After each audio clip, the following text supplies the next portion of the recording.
to talk film, something that we love quite a bit on this show. Movies are our jam, yo.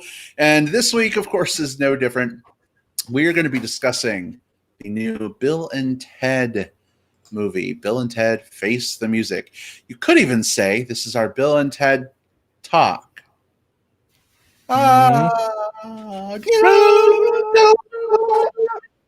Anyway, we're going to have a fun discussion. I have a feeling already.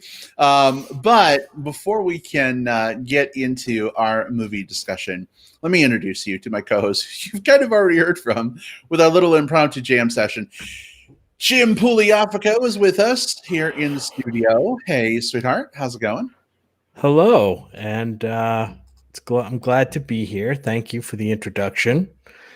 Welcome to the podcast, everybody. I hope people are going to join us for this fun one. It always makes it more fun when we have some listeners to contribute. So I hope that happens. Mm-hmm. Either way, it's going to be a fun Bill and Ted talk. Agreed. I think we're going to have a good time because Will Lindis is also with us. Hey, Will, how are you? Hey, party on, dudes. I'm pretty excited for this one. I mean, it's been kind of a shit week, all things considered. Not necessarily personally, but just, I mean, look around the world. Like, look at the shit that's happened. I mean, we lost a Chadwick Boseman this this last week, which was an absolute sting. So I'm happy that we can just sort of dive into something that feels both new and nostalgic at the same time, because that's always, no matter what our opinions on the film that we're going to be discussing today, I think there's always some joy to be had of sort of mining the nostalgia well. I agree. That nostalgia well is always a great place to draw from. It should be a good conversation. I think obviously we'll discuss the new movie spoiler free for a little while at first, in case anyone has yet to see Bill and Ted Face the Music, and then we'll give you fair warning before we open things up to spoilers. But before we even do that, it's been a hot minute since the first couple movies came out. Let's chat a little bit about those two films. I'm curious because I don't really think we've talked about them much before on the show, or even like between screenings at film festivals and stuff. So I'm curious, Will, were you a big Bill and Ted fan back in the day? Was this something that you came to recently? Yeah, so honestly, a lot of people, I guess my age and maybe a little bit older too, because I was like 7 and 9 thereabouts when the first two films came out, which means they were perfectly targeted to me in that they were fun, like time travel and like playing Twister with death and, you know, a couple of like lovable oafs, you know, spouting off catchphrases. There was a Bill and Ted, like Bill and Ted video games. I ate Bill and Ted cereal. I remember that. Like, oh, that was like a part of our childhood. And I think that there were, you know, there was a cereal. It's honestly a true story. You know, like there's branded cereals for everything, right? You know, like no matter what the thing is, you can go get, like, you know, like Wonder Woman movie came out, go get Wonder Woman cereal. The first branded cereal that I can like recall and remember was the Bill and Ted's Excellent cereal. I remember the theme song. I remember the commercial. I remember just absolutely having to have it. And of course it was not the first, you know, kids can be easily marketed too, but no, this was, you know, it's hard to say it's necessarily an important part of my childhood. I think that there wasn't a lot of crossover into like play from this. You know, when I think about the other things from our childhood, like Masters of the Universe and G.I. Joe and stuff like that, it then transitioned into, you know, more action figures and like playing with your friends outside or whatever, you know. And Bill and Ted never did that, but it was a fun movie that was easy to put on at any given time. I always felt like I picked up something new because there were so many different characters in it. There's always like a new joke or something. So yeah, I mean, those first two movies are pretty important to me. How about for you, babe? I think you were a little older than Will and I were back when the Bill and Ted craze hit. Same old story. Yeah. I was boy, when the Bill and Ted craze hit. Yeah, I was approaching 30. So like this wasn't, I was just into a different phase of my life. This just wasn't front and center. I did see the first movie, Bill and Ted's Excellent Adventure, and I enjoyed it quite a bit. I had never actually seen the second movie, Bill and Ted's Bogus Journey, until we watched it just last weekend, right? Last weekend. Oh, yeah. Okay. I had caught up with that one last weekend, and I really enjoyed that one as well. And then of course, getting ready for the new one. But yeah, I enjoy them both. I mean, I don't know, maybe I was more familiar with the other property that kind of goes hand in hand with this, and it's a weird relationship. The Wayne's World kind of thing, which is really kind of a exact same thing as this. And it's a little unclear as to how their histories entangle, and maybe we'll talk about that a little bit. But I remember and loving the hell out of like Wayne's World on Saturday Night Live, and then this movie came, and then at some point this movie came out before the first movie, Bill and Ted's Excellent Adventure, came out before Wayne's World the movie came out. Although Wayne's World, the Saturday Night Live skit, was going before this movie came out, so. It was kind of a weird thing. I just never jumped onto the Bill and Ted bandwagon because I think I had first aligned with the Wayne's World thing. And but I do enjoy it. I think it's fun to see these two characters doing their time travel thing, and of course in the second movie. And we're probably going to spoil, right, the first and second movies. I think, but not spoil the third. I think that's fair to say. Yeah. And then the second one, they visit the realm of death, heaven and hell and death and everything, and that's a pretty cool little concept that they do. But yeah, I really loved it. I can't wait to talk about this next movie, and how my opinion of it like stacks up against those movies. But yeah, so that's kind of my history with it. What about you, Brad? Oh boy. Well, first, let me just say I'm really glad that there is plenty of room in the phone booth, Jim, for you to join us on this excellent adventure, even though you came to Bill and Ted a little bit later in life. Right. Similar to Will, this movie was a huge part of my preteen adolescence. It's funny going back through and watching Bill and Ted's Bogus Journey again. I think I had just forgotten a lot of it. There was so much that I loved. The dynamic between Keanu Reeves and Alex Winter, of course.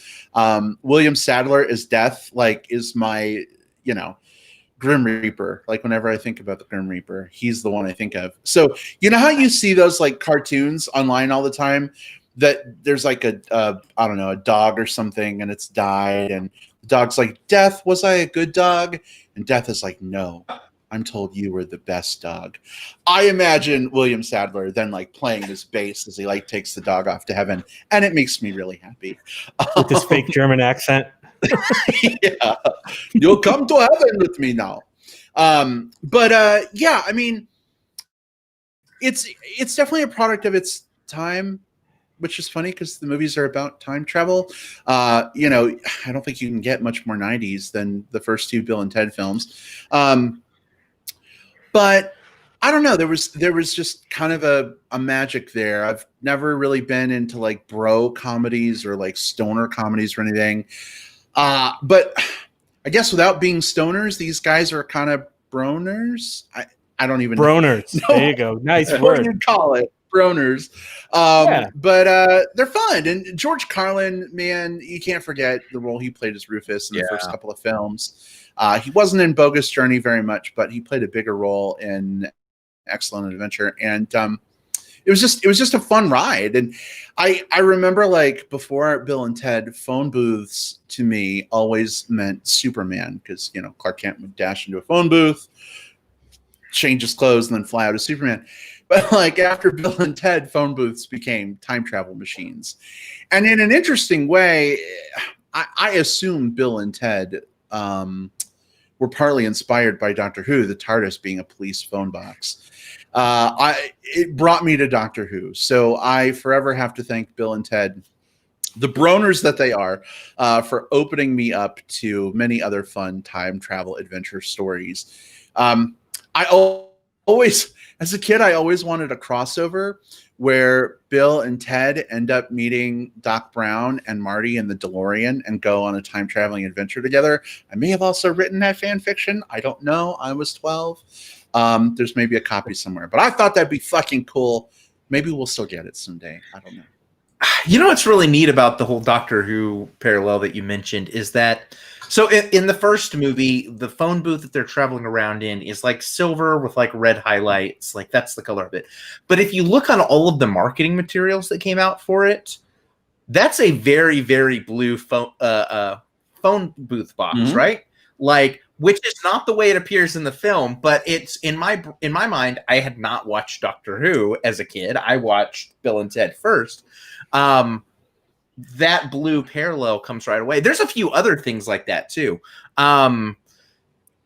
There is one of like the classic films, The Seventh Seal by Ingmar Bergman, has death portrayed very similarly as what Billy Sadler did here. And that's where he got the inspiration. Now, I obviously did not watch The Seventh Seal as like a 7-year-old. I watched Bill and Ted. So this character that was very obviously based off this other super classic, like film classic character, I watched them in reverse order, and it very, very much colored my viewing of The Seventh Seal. And I would probably wager that there are a large number of people in very specifically my age group who had that same experience, who, as they got kind of deeper into their film studies, were kind of like, so this is where they got Death playing the games to, well, where's the Twister can be? Okay, I guess he's not going to be playing Twister here, huh? I haven't seen The Seventh Seal, Will. So which death is funnier? Is it the one in Bill and Ted or the one in The Seventh Seal? That's probably not a stoner comedy, I'm guessing. It's very much not a comedy, so mileage will definitely vary. But both are super memorable. That is a super memorable character here in the second Bill and Ted movie. And I think the other big thing that I really took as a takeaway from these first two movies, not just watching them at the time, but watching them after the fact, these movies are not very cynical. They are very optimistic, joyous. Like, these are films that believe that if we work together, if we just sort of like, if we look into our history, if we just try hard enough or whatever it is, then we can accomplish world peace. As long as we choose to party and be excellent to one another. And very obviously those are simplistic, like, tenets of any world faith, I would suppose, just being excellent to one another and partying on, dude.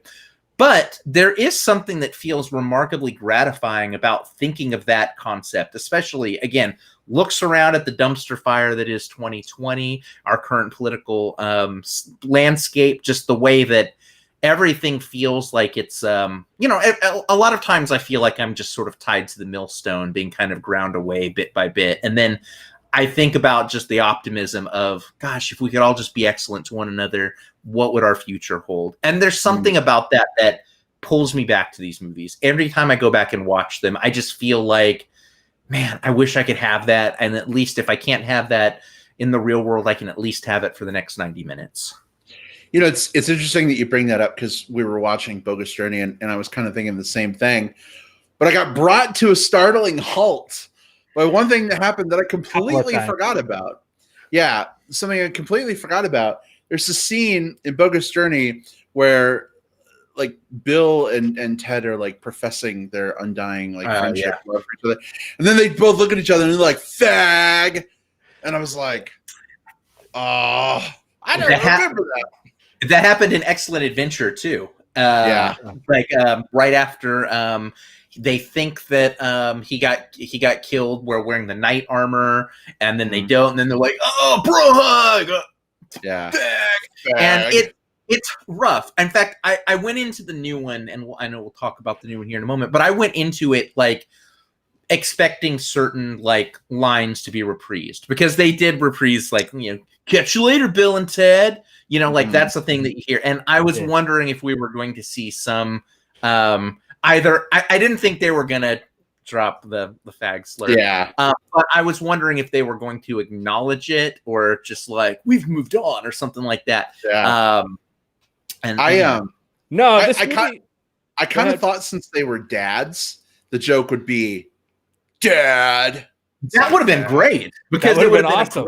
it would have been a great wink and a nudge to anyone who's kind of like, I don't know if they're gonna do this or not, without having to actually do it.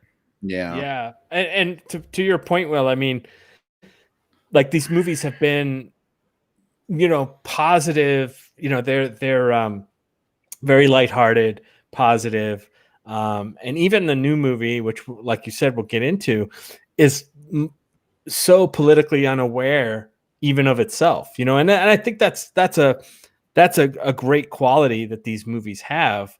And the line from Bill and Ted's Bogus Journey, and the Excellent Adventure, the fag line, like it takes us back now because we're kind of in tune to that stuff, but back then I know you guys were really young, but even myself as a 30-year-old, like I don't think back then in 89 it would have hit me the same way that it hit me now, which is kind of telling like how far we've come or where we've gone. Let's put it that way, where we've gone. I don't know if we've come farther or we've become less obviously tolerant of those kind of slurs. I think that could be argued in a couple of different ways, but it did take me back too. Like it pushed me back like, ooh, that's kind of weird for this movie. But on the other hand, this is a whole nother discussion, but do you hold films that have problematic themes from the past accountable against today's sensibilities? You know what I mean? And there's a whole discussion to be had around that. We won't get into that now, but certainly this would fall into that realm, Mm-hmm. Yeah. Oh, and I think it's important, like you mentioned, things from one particular era are of that era. Even if they were harmful during that era, they were harmful in that era. But, we don't literally have a phone booth that travels through time. We can't go back and rewrite that film. So we do have to just sort of accept in some ways how things work. But the important thing for me was how they were going to address or not address or skirt around or dive into, or how they were going to handle that in this new one coming up. Sure. Because obviously that change is now part of our kind of overall cultural awareness in a way that it wasn't before. So it was 100% on my mind when I sat down and rented Face the Music. Well, speaking of Face the Music, guys, I think it's time we do exactly that and segue into our movie discussion. What do you guys think? Are you ready? Yeah. Station! Station! Oh, goodness. All right. Well, listen. We are going to go ahead and talk about Bill and Ted Face the Music, spoiler-free, for about 10 or 15 minutes. If you haven't seen it yet and you value your virginal innocence where the movie's plot is concerned, we value it too. We won't deflower you. But we will give you fair warning before we open things up to spoilers, and that'll give you an opportunity to step away or fast forward if you're listening on digital tape delay as appropriate. But here we go. Climb in the phone booth and join us on our excellent adventure through time, heaven, hell, etc., with Bill and Ted Face the Music.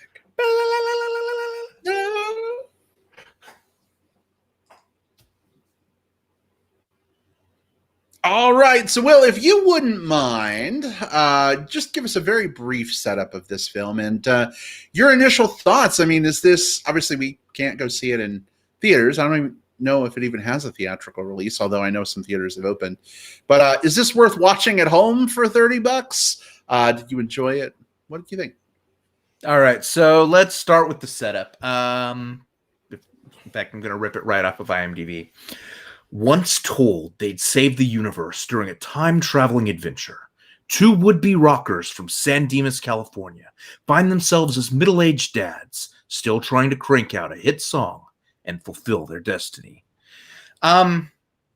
This movie stars, we've got Keanu Reeves and Alex Winter back as Bill and Ted, and it's 25 years later, and they are dealing with the fact that they had this destiny.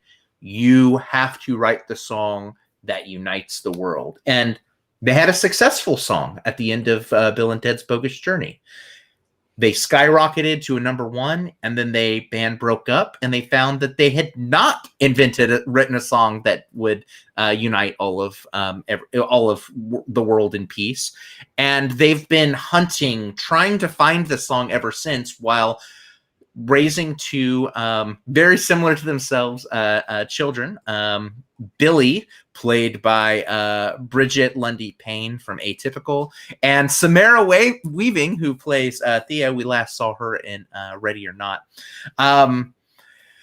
Soon, shenanigans occurs, and we find our heroes traveling across time and space and realms as they try to find that song that will not only save the future, but also keep all of the world from collapsing in on itself. Okay, so I'm going to lead by saying this is the lesser of the three movies. I think that, and I would say that each film is the lesser of the previous film, at least for my rankings. I thought Excellent Adventure was my favorite of them. I think Bogus Journey was good, but it had some sort of weird elements that didn't quite work. And this one tried to combine so many elements from both of those two things that the resultant story was a bit of a hodgepodge mess in places. That said, I still enjoyed my experience watching this film, and predominantly it's because the Bill and Ted characters, that eternal optimism, that just desire to unite the world, and the mythology within the world that it is possible if you just love one another enough and find the most gnarly chord to pull it off.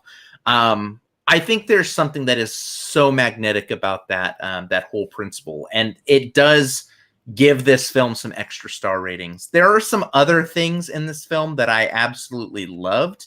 It was nice to see, and I say some of these things because they're all over the marketing, so I don't feel they're bad. It was nice to see the return of William Sadler. It was nice to see Anthony Carrigan, probably my favorite character in this. He played Dennis. We last saw him as NoHo Hank in Barry.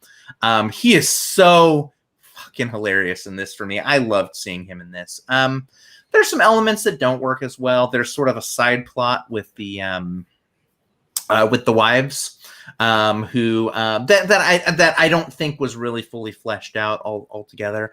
And I think the ending of this, which we'll talk about in spoilers, but in the pre-spoiler section, I will say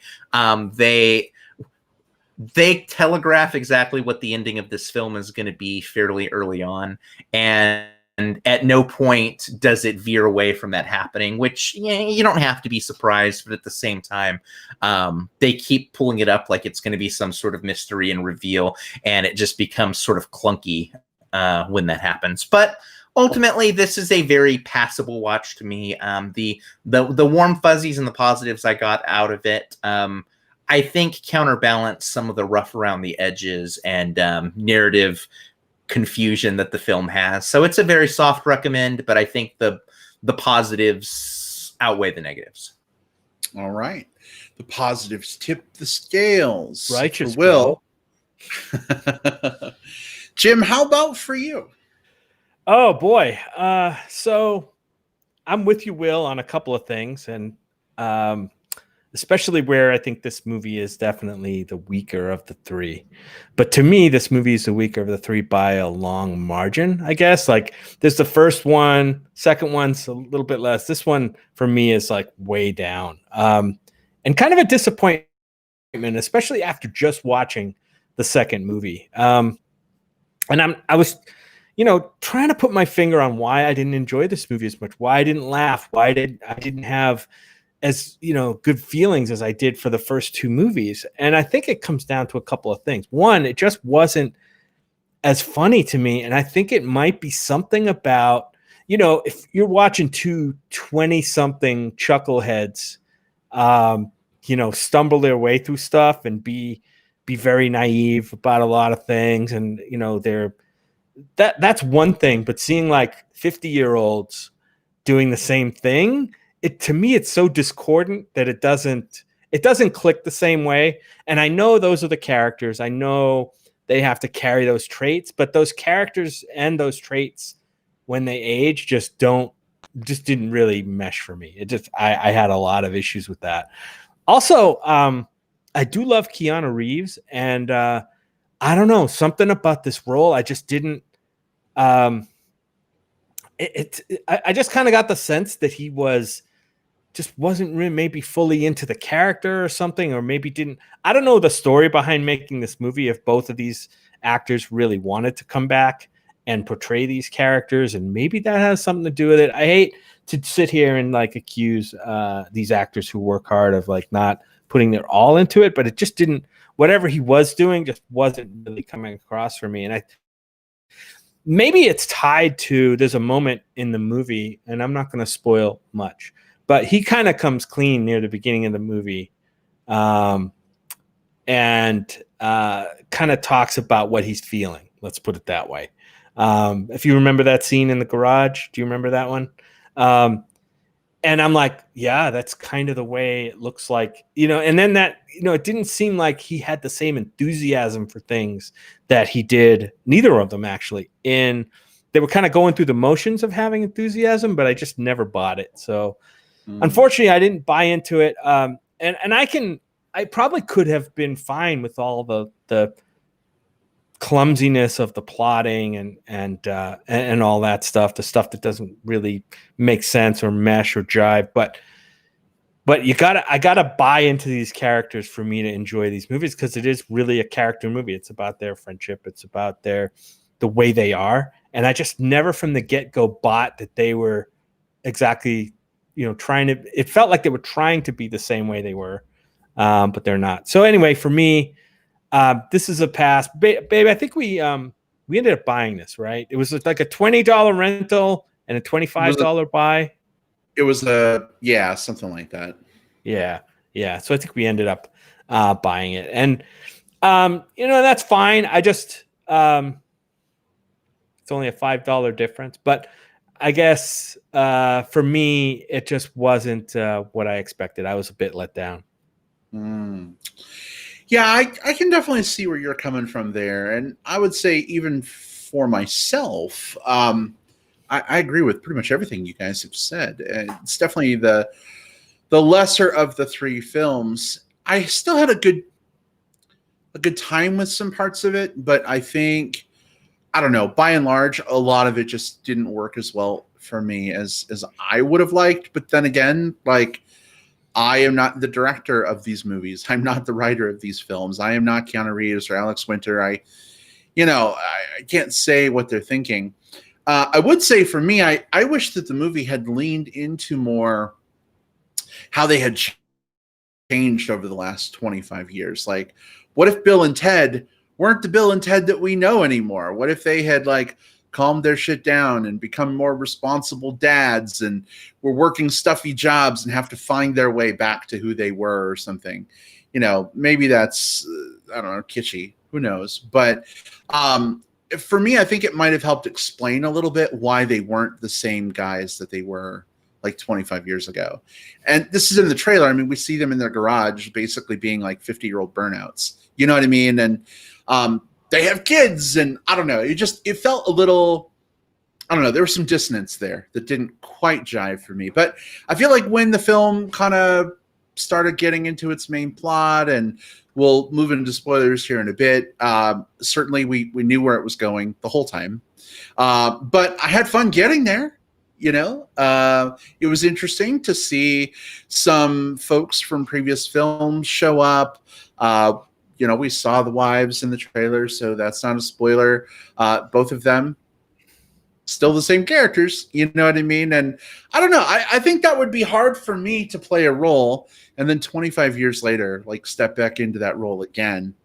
I don't know. I'm trying to give Keanu Reeves and Alex Winter a little bit of a pass because I'm sure it's not easy, especially Keanu, because for as much as I used to laugh and joke about, you know, him and Bill and Ted and, you know, whoa, in the Matrix. And I mean, he's really come a long way. He's done some very serious films. You think about the John Wick movies. I mean, he's kind of become an action star.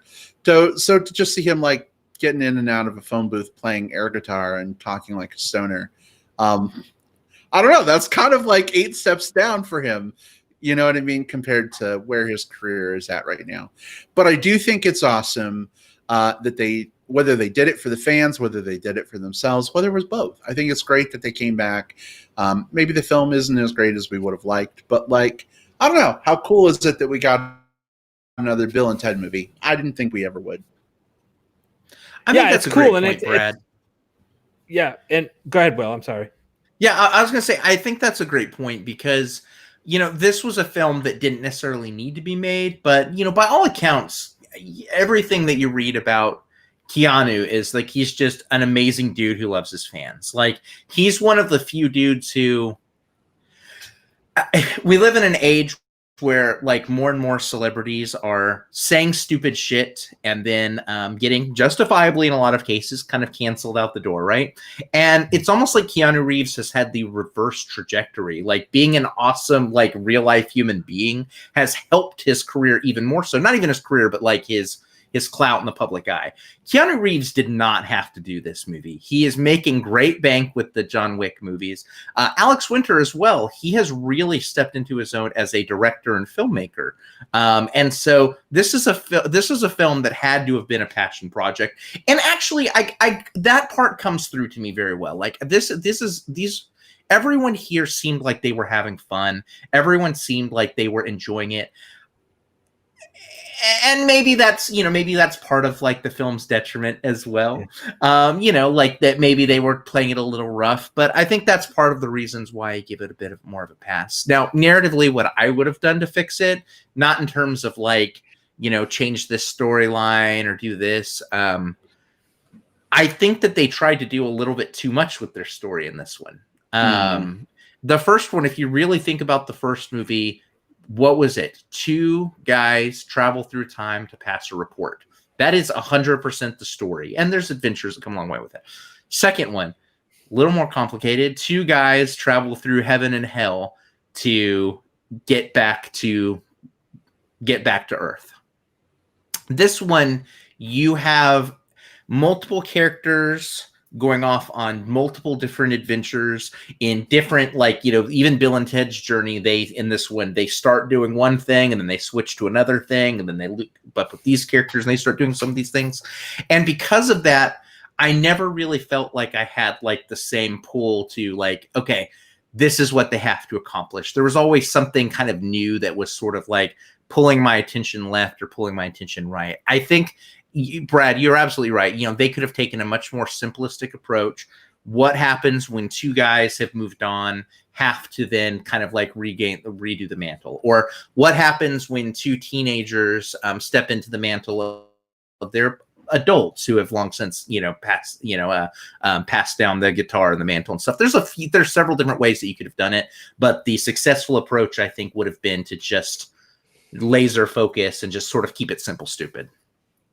Yeah. I there were I know we'll get into spoilers, but I mean, there's a lot of plot convolutions here around, especially near the end with the I'll just say musical stuff that's going on.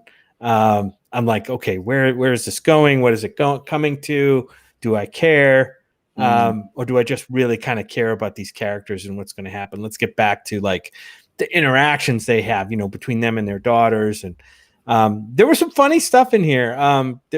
And some of the funny stuff, like I thought that they could have actually leaned in more, was with the wives. You know, kind of the relationship between them versus the relationship, you know, with their wives. Like, and I thought I wish that could have been explored a little more. They did touch on it for a few laughs, but I wish we had gotten something like that. Didn't seem to me as though the characters were trying to rekindle the characters they were, because I never believed that they were still the characters that they were. I guess, does that make sense? I never believed that they were authentically still kind of stuck in that pseudo stoner mentality even into their 50s. Well, yeah, that's where I had most of the when you trouble. think about it, as Michael says in the chat, their wives are like 600 years old at this point. So, maybe I don't know. They've lost some of the luster for each other. But they're hot and we love them. It's got to also be weird when your wives, after 25 years, they look like completely different people to you. Yeah, exactly. Yeah, I didn't. Yeah, I'm like, I didn't even look that up. But they were different actresses, both of them. Yeah, in fact, one of them was I don't know if you remember watching Glee, but Jayma Mays from Glee was one of them, which was what tipped me off to begin with, because I remember thinking, like, wait a minute, I don't know if I remember she would have the been actresses. She probably would have been a teenager. Yeah. That's what I was just like. And my first thought was like, wait a minute, she wasn't in those movies. Okay, IMDb, tell me who it is. but kudos to Jayma Mays and Aaron Hayes for the job that they did, though. I felt like they embodied the characters well. Not that the princesses really had like huge parts in the first two movies anyway, but I felt like they did a good job. So I think, though, we're probably at a good point to go ahead and transition over into the spoiler section, because we're kind of dancing around a lot, and let's give ourselves room to run, I think. Jim, will you say, I don't know, Jayma Mays and Aaron Hayes. I just need to, before we go to spoilers, I just need to call out how amazing that rhyme scheme of their names is. Okay. Aaron Hayes, Jayma Mays. Let's call it Mays and Hayes' Excellent Adventure. I was going to say I'd watch it, but I don't know that I would. All right. Okay. Well, we are officially going to go into spoilers for Bill and Ted Face the Music. If you have not yet seen the film and you don't want to have your, thoughts sullied or influenced by our thoughts, now's your time. Now is your time to step away. If you're listening live, come on back in about 15, 20 minutes for some plugs. Or if you're listening through the magic of digital tape delay on Apple Podcasts, Spotify, Stitcher, or wherever you access your podcast content, feel free to use the handy-dandy time index in the show notes. Skip ahead as applicable. But spoilers for Bill and Ted Face the Music are officially fair game. Where do we want to start? I think we can start. I'd like to start at the end because there's a very conflicting set of emotions that I had, and I will say, like, the way that I felt watching the end was probably way, way, way stronger than the way that I thought viewing the end, if that makes sense. Like, the end of this movie is we find out that we are passing the torch down, the Logan and Preston torch. It's the daughters who are responsible for creating this orchestra that spans all of time, and it's Bill and Ted who, through their time travel, help unite everyone by traveling to every point in time and giving everybody instruments so that everybody who ever existed at any point in time can play along at this one thing, bring us to harmony. And I liked a few elements of that. I really liked the fact that, I liked the fact that we passed the torch down to the daughters. I really liked the daughters. I didn't like the way that they kept flirting around with, like, they say it's Logan and Preston that's supposed to do it. It's like, okay, we obviously know you're playing the last name game and we know what we're doing here, but I still liked that sentiment. I liked the idea of like, man, it would be great if we could just all play a fucking jam session and just like everything be good.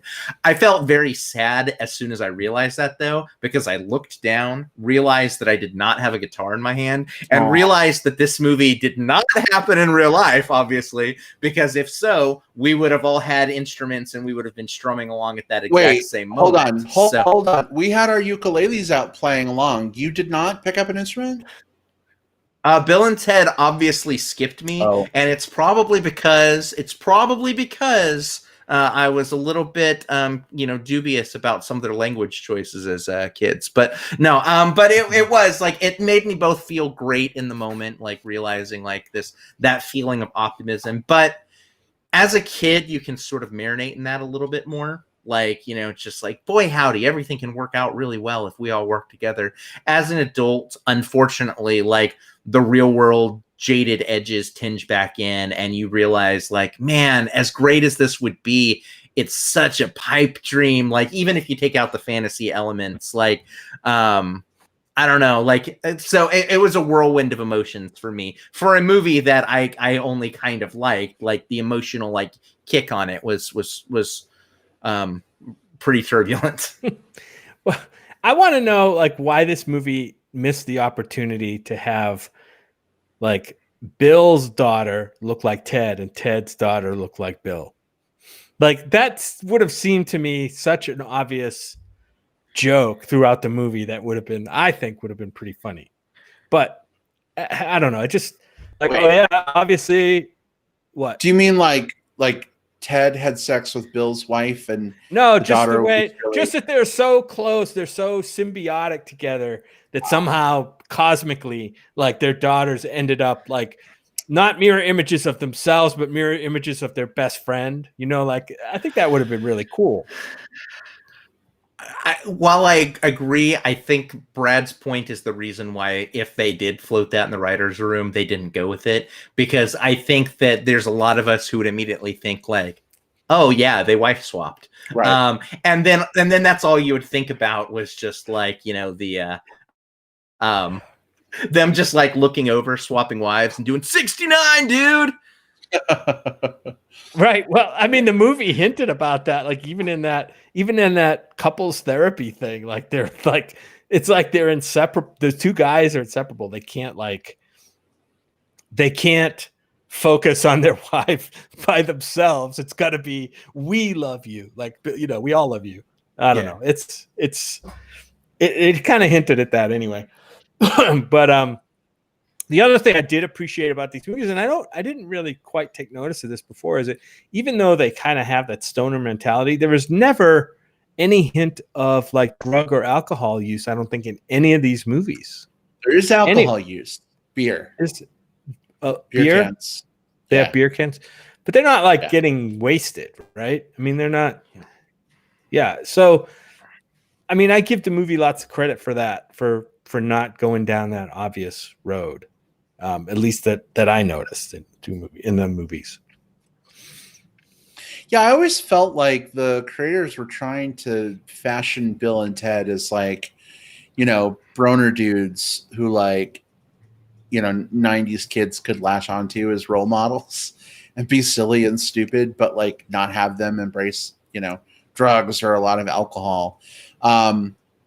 Most of the broners I know, I guess, are actual stoners, but I think that's cool. And it's funny that like, I don't know, I know we are a little disappointed maybe that they're far from the characters that they were, as 50-year-old something guys, but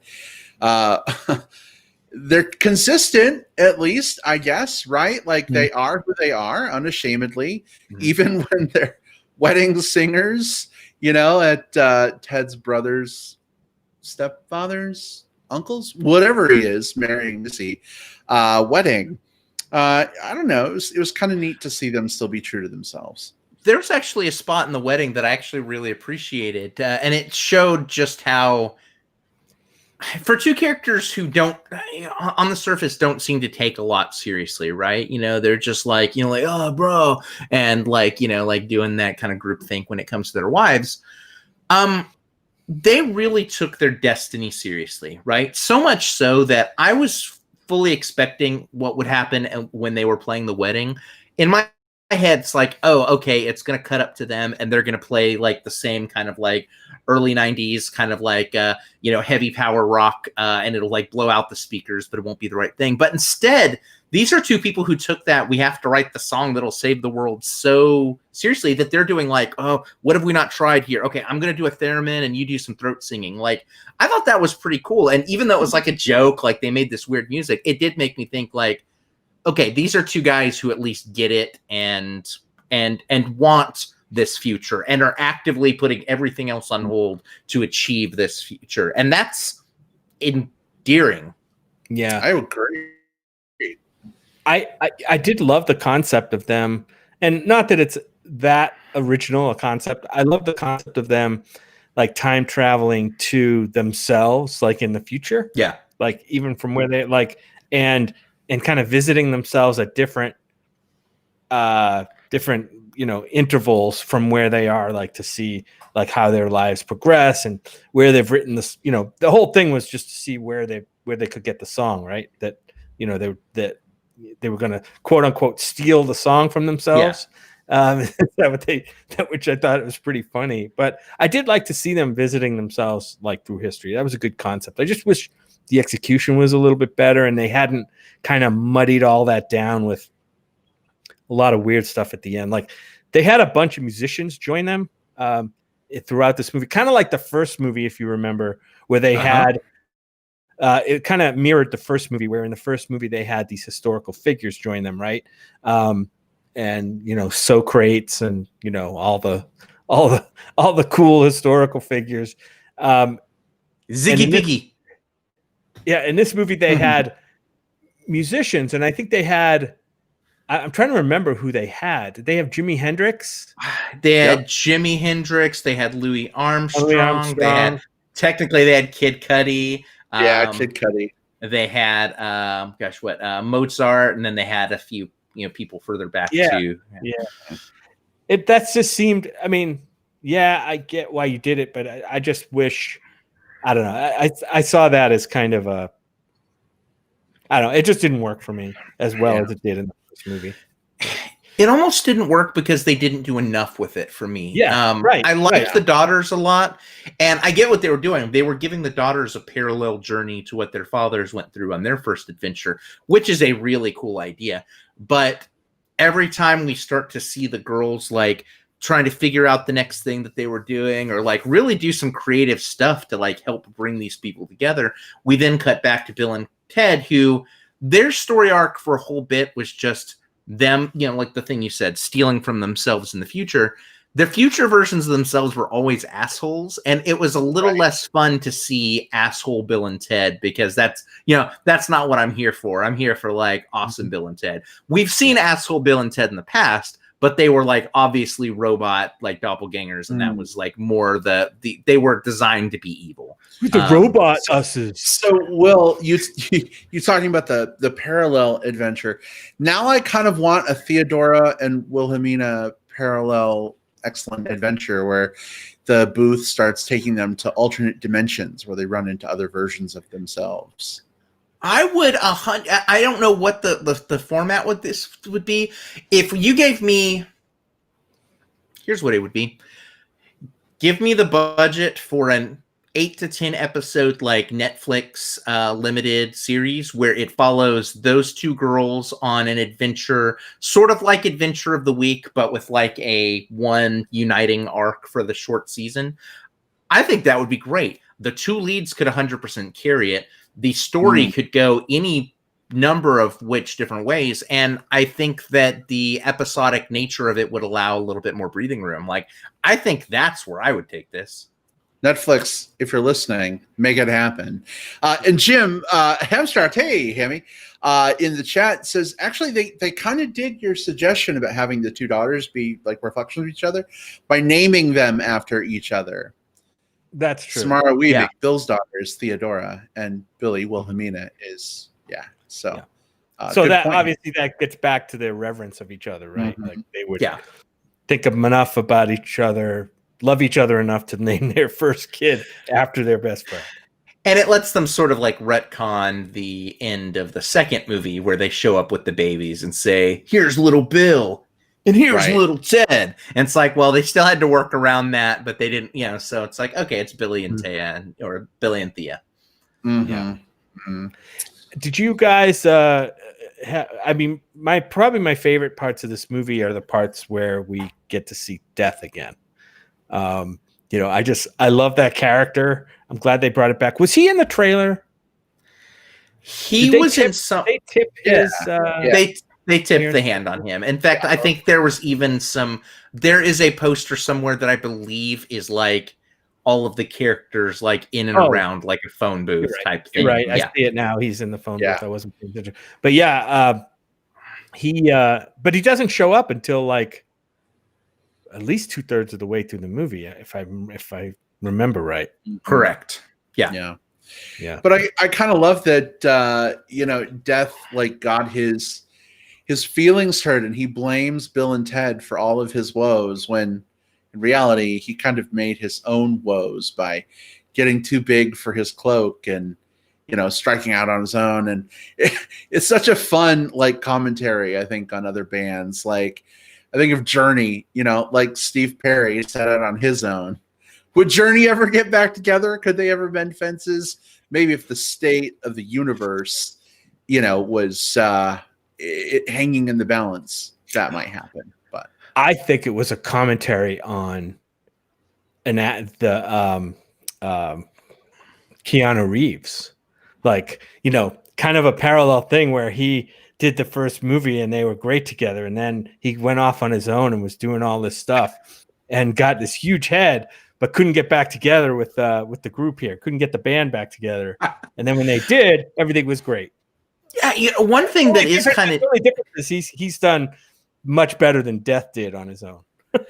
What's neat is I think to me there is sort of like a through line here of Bill and Ted are so focused on both each other and the mission that it affected their relationship with their wives. To a degree, it affects the relationship with their daughters. I think the daughters still obviously dote on their fathers and take a lot from them, but the fathers don't fully appreciate just how talented the daughters are until the very end. Even Death, to I guess in Death's defense, he did get too big for his britches, but I think part of that also was it would probably be really hard to be the third kind of front person in the band with Bill and Ted, because I think you're always going to feel like the person standing behind the two, the two inseparable bros. I like that their friendship is both their biggest strength and in some cases their biggest obstacle.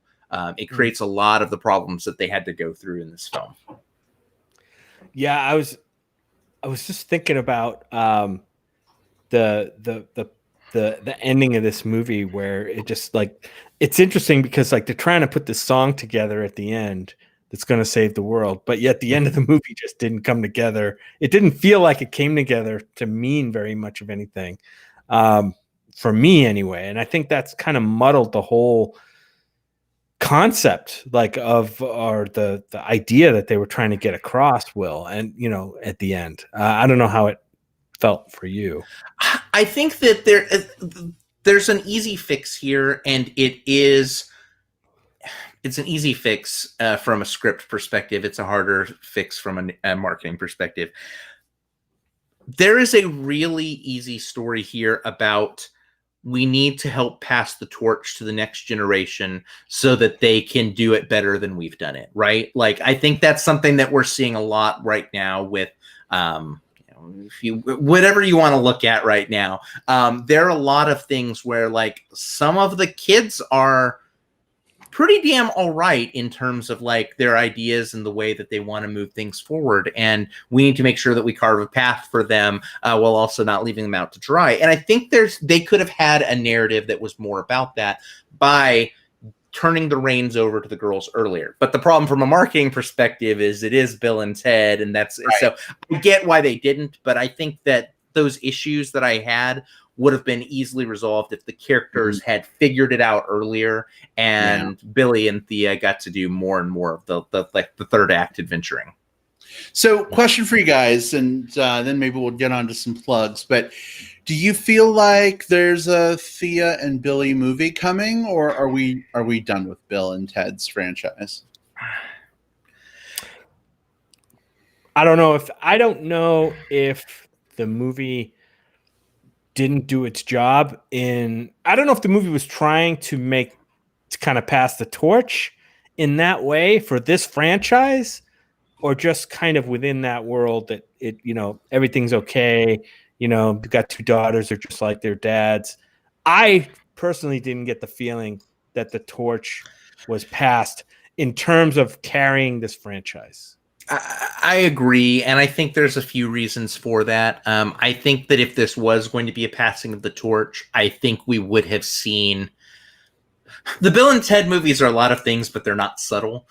So I think that if we had seen a passing of the torch, I think we would have seen something that happened at the end where the two girls like get in a phone booth and like go off to like, no, it's our turn to go do what you did, dads, or something like that. I think they would have really tipped their hand. And it probably also doesn't help that like Samara Weaving right now, her schedule, with the obvious asterisks of it's 2020 global pandemic and nothing means anything anymore. But her dance card right now is very full. She's playing one of the lead roles in the next G.I. Joe movie. She's got a new series in pre-production where she's going to be one of the leads. She is definitely sort of like climbing the ranks. I don't want to leave the other actress out to try. Bridget Lundy Payne has been doing quite well for herself with Atypical, and I think that she definitely has a career ahead of her too. I think that I don't know that it would necessarily be good for their careers if that were the case, if this were the thing. Yeah. I think they have trajectories that moved through this franchise, but I don't think that they have trajectories that anchor to it. I think it's probably a good place to leave Bill and Ted, don't you? Yeah. They'll always be in our hearts. They probably should have left that at the end of the second movie, for me anyway. Oh. I mean, I get it. It's hard to like. I'm sorry, guys. But no. I get it. It still just hurts my heart a little. Hey, this movie is very well liked, by the way. This movie is being very well received, and I feel like I'm kind of maybe on the outside in terms of my reaction to it. I think most people, are enjoying this movie for all the right reasons, and it just for some reason didn't click with me. Could I summarize your feelings by saying, "Get off my Circle K lot"? No, don't do that.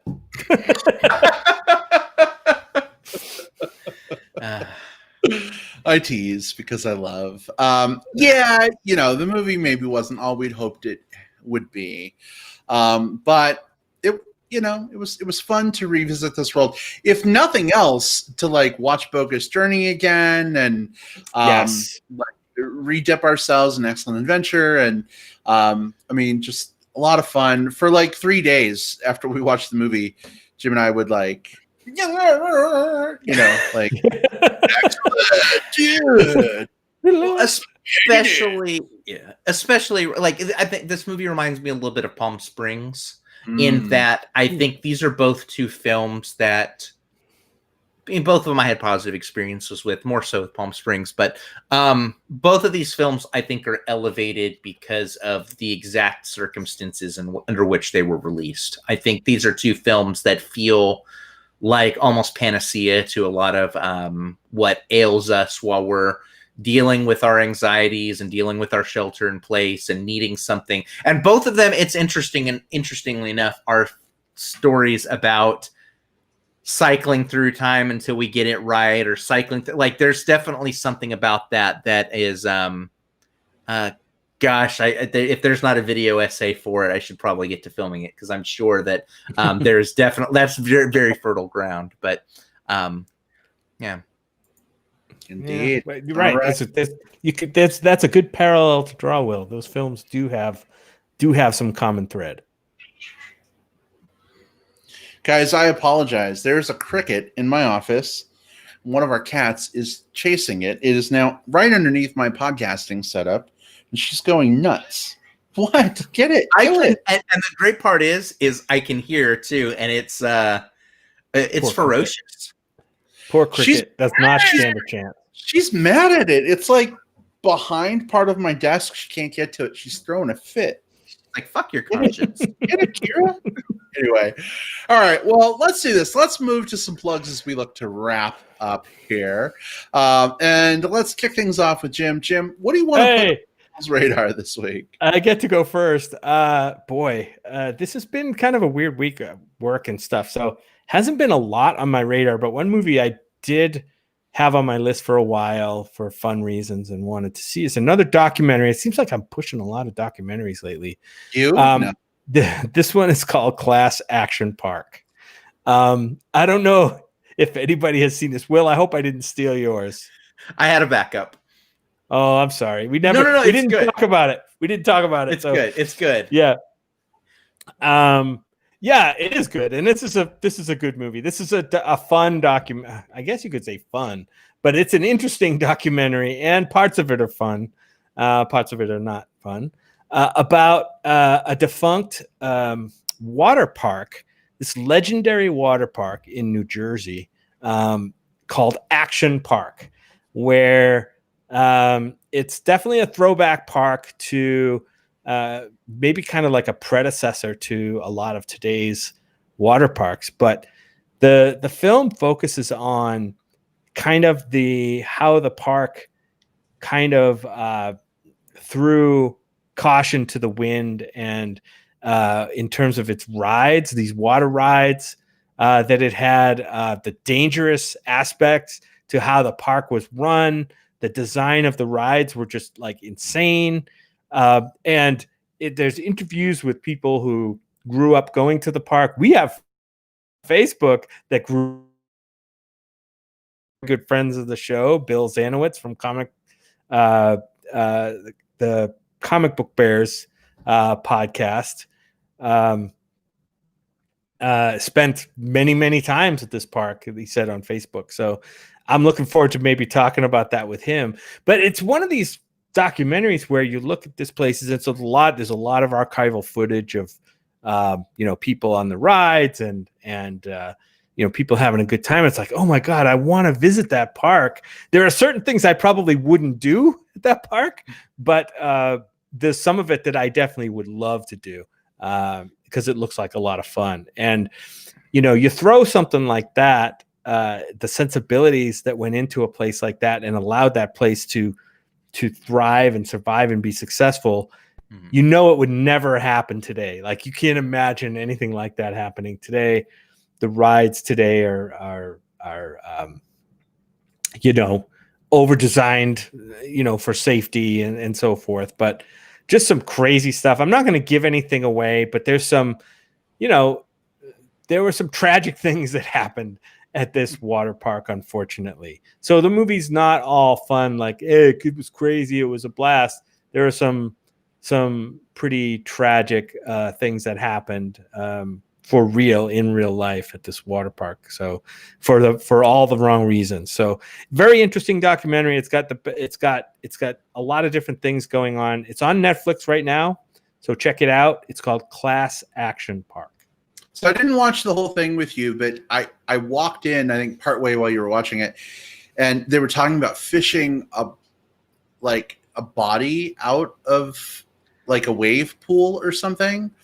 And It just took me back to, last summer, right, pre-COVID, we were at Wet n Wild up in Phoenix in the wave pool. And I suddenly was like, oh my God, what if there was a dead body in that wave pool? Like, would we have known? Like, because they made us get out, you know what I mean? So that they could do whatever they do. Like, was there a body? I don't know. Maybe. Well, that's why and that's what things from the movie too. Like, that's part of why they make everyone get out every so often, just so they can see if anyone is down at the bottom. Like, that's part of why they do the whole, like, okay, everyone take a break, just so they can just like look for corpse. We need to rest the equipment and check for people in distress under the water. But here's the thing.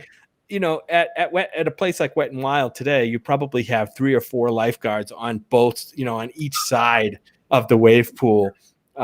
Whereas probably at this place they had one teenage kid, either Bill or Ted, sitting up on his chair, hungover from the party from the night before, keeping an eye on things. So that's the kind of place this was. Well, good plug there, babe. Will, what have you got this week?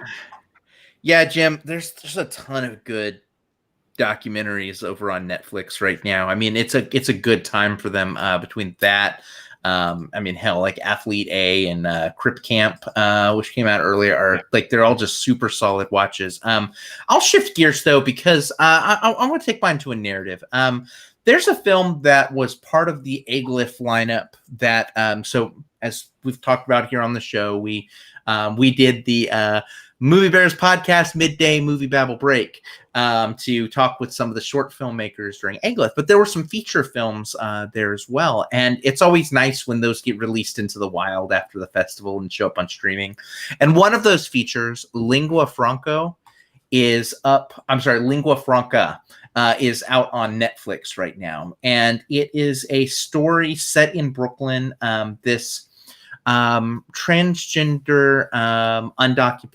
undocumented Filipino woman named Olivia works as a caregiver to Olga, who's an elderly Russian woman. And Olivia's running into issues like, how am I going to maintain my legal status here? Some of her options are drying up, especially under the current administration.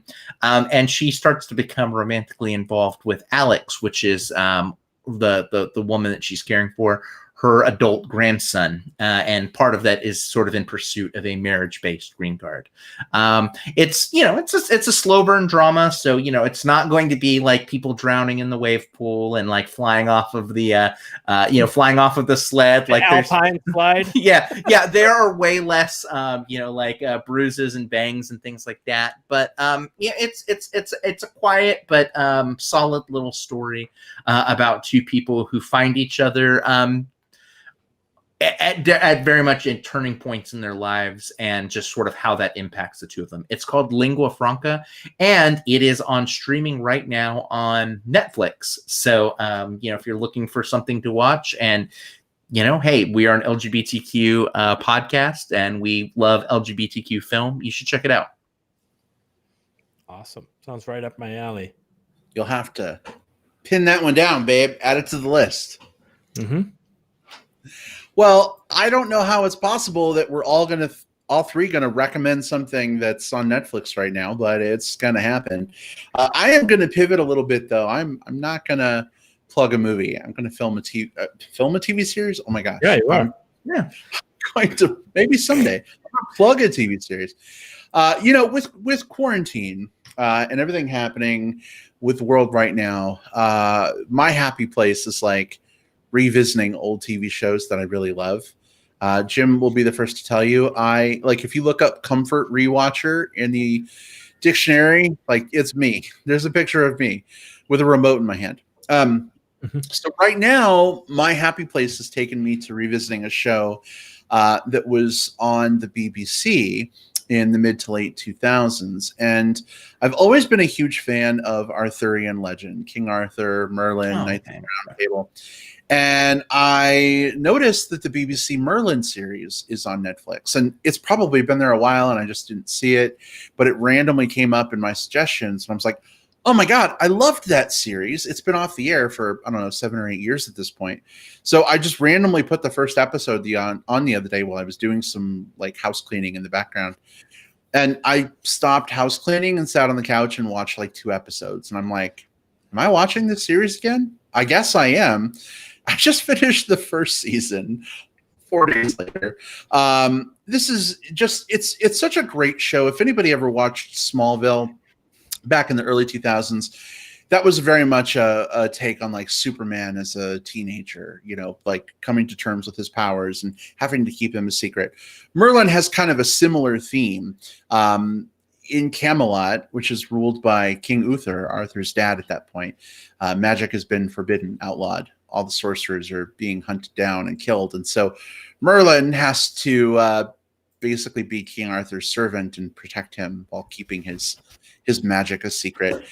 There's a really cool dragon voiced, unfortunately, by the dearly departed John Hurt.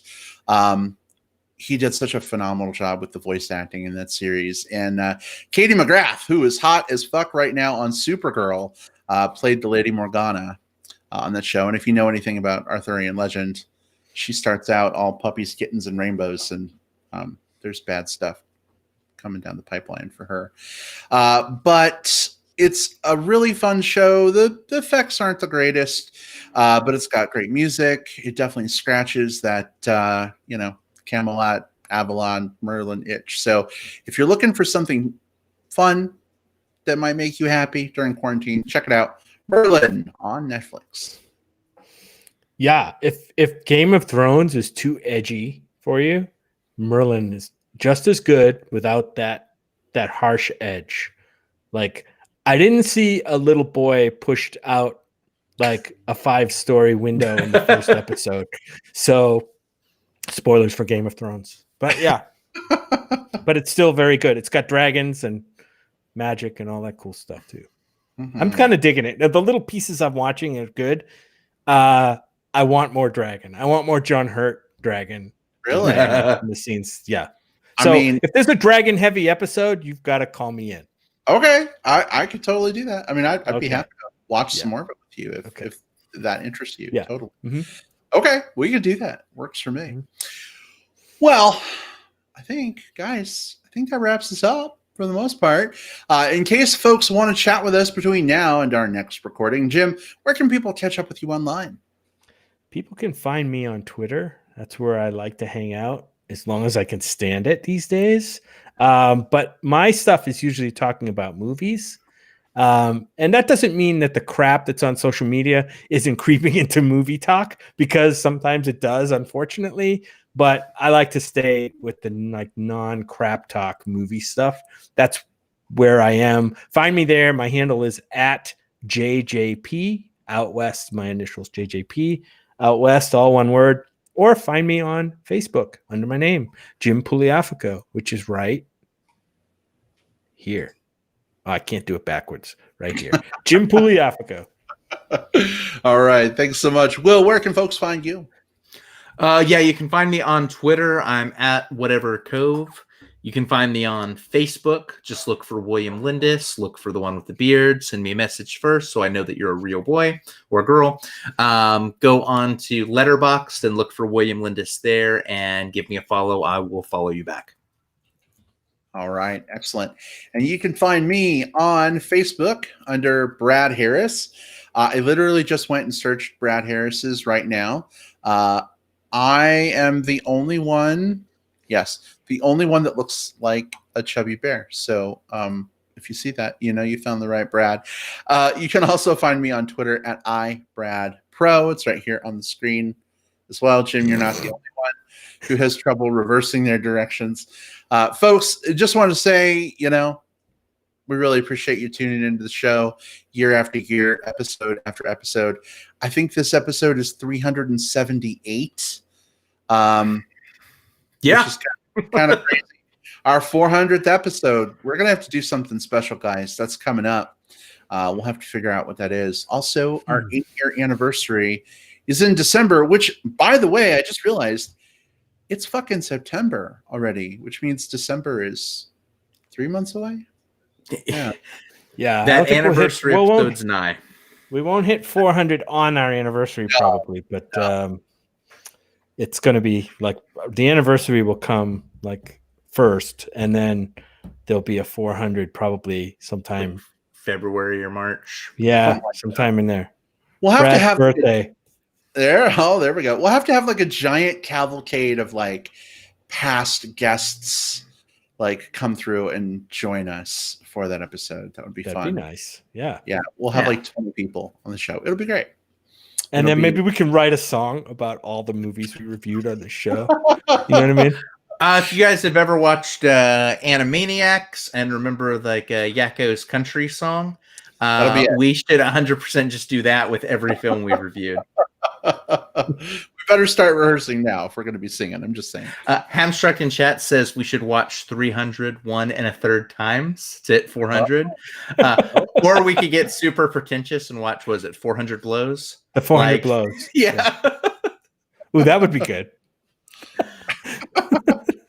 Oh, It's a bit we could do with that. Yeah. Yeah. I think it's going to be a nice celebration. But thank you, everyone, so much for tuning in. We'll see you all next time. Bye, everybody. Take care. Bye.